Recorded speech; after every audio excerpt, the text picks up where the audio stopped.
Hello friends, நம்ம இன்றைக்கி சுண்டல் குழம்பு எப்படி செய்கிறதுன்னு பார்க்கலாங்க.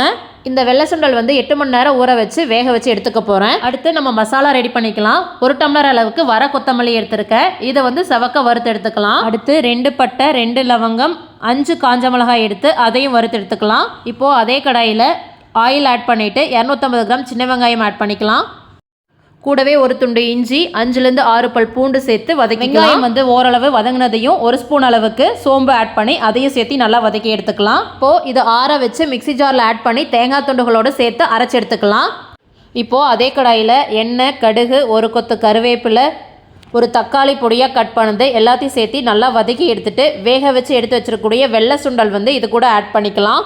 அடுத்து வரமிளகாய் தூள் 1 ஸ்பூன், மஞ்சள் தூள் 1/4 டீஸ்பூன், கொஞ்சமாக உப்பு சேர்த்திட்டு நல்லா மிக்ஸ் பண்ணி விட்டுட்டு இந்த இடத்துல எடுத்து வச்சு அந்த சுண்டலை டேஸ்ட் பண்ணி பாருங்கள். அவ்வளோ சூப்பராக இருக்குங்க.